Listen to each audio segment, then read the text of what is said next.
Olá, meu nome é Carlos, o meu grupo é composto por mim, pela Mariana Calef e pela Ana Franco.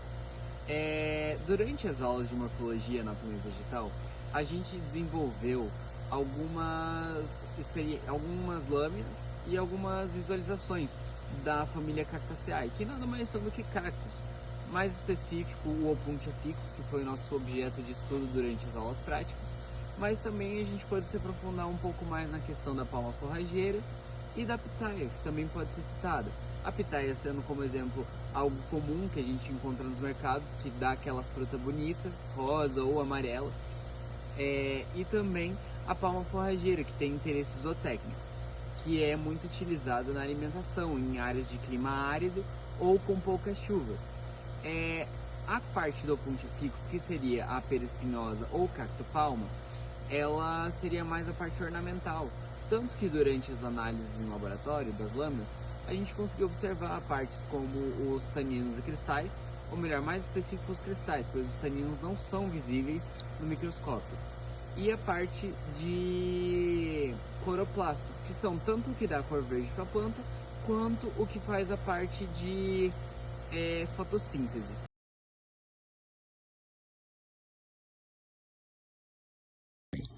Olá, eu sou a Ana Clara e eu vou falar sobre as estruturas morfológicas e anatômicas dos cactos e também as suas funções biológicas.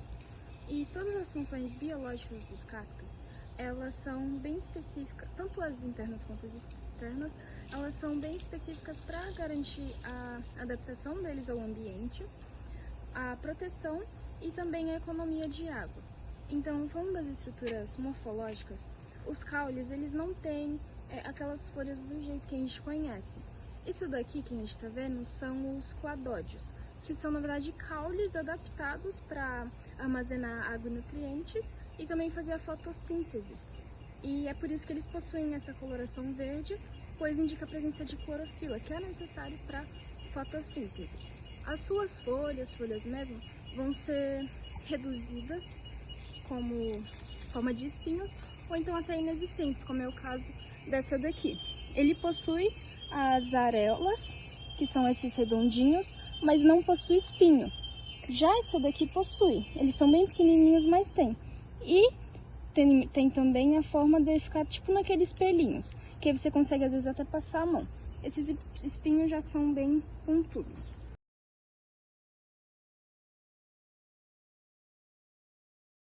Agora, sobre as características mais anatômicas dos cactos, temos o colênquima e o parênquima corifilianos, que são responsáveis por dar sustentação da planta e também fazer relacionado à fotossíntese.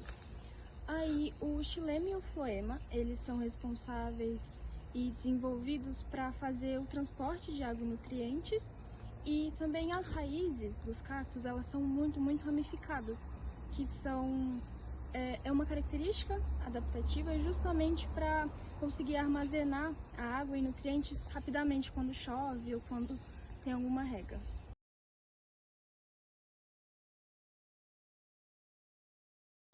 Olá, meu nome é Mariana e eu vou falar um pouco sobre a adaptabilidade dos cactos. Os cactos têm uma adaptabilidade muito grande que estão em climas secos. Eles têm a raiz bem espalhadas para eles conseguirem absorver bem a umidade do solo.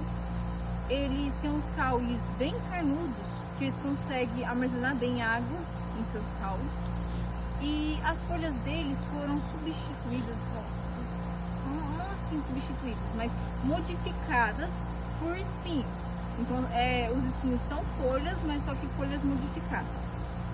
Modificadas para clima seco, no caso. E eu vou citar alguns exemplos de cactos, uns exemplos ornamentais.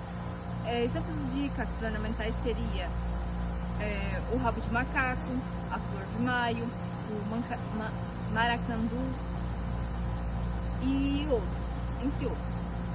Também temos exemplos de cactos que servem para alimentação, nossa mesmo, como a pitaia, que é um cacto que produz a fruta em si, a pitaia, que é bem comercializada, a gente vê bastante, né? Bem famosa. E também temos o cacto Ora Pronobis, que é medicinal. Ele em si é um cacto medicinal. entre outros exemplos que a gente tem. Também temos a forrageira, a palma forrageira, que é um interesse zootécnico.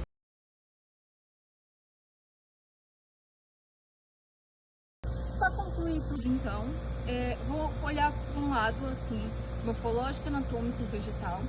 Se a gente olhar para esse lado, é muito importante a gente estudar o cacto em si, para a gente ver de determinada forma a importância que tem essa adaptabilidade dele em meio ao ambiente seco, que é muito difícil de você ver uma planta, é tipo meio que uma exceção. O cacto em si, essa adaptabilidade que ele tem em questão ao clima seco, porque algumas plantas não conseguem nem de jeito nenhum se adaptar àquele ambiente, né? Não dão conta. Então, é muito importante estudar essa adaptabilidade dele e como que pode nos ajudar. E se a gente olhar para um lado zootécnico em si, a gente for olhar assim, ela é muito, a gente pode olhar pela palma forrageira. A palma forrageira em si, ela é muito utilizada como um suplemento alimentar em questão a ambientes secos, como lá no Nordeste. No Nordeste é muito utilizada a palma forrageira como um suplemento ela possui bastante água e carboidratos. Então lá eles picam ela e misturam junto com ou feno ou silagem e depois dão para ruminantes, principalmente são ruminantes assim, a maioria que eles dão esse alimento, pequenos ruminantes e dão esse alimento que talvez sempre na época da seca talvez não tem outros meios de alimentos a se buscar por conta da época da seca, então eles dão esse suplemento que é muito importante e ajuda muito nessa época.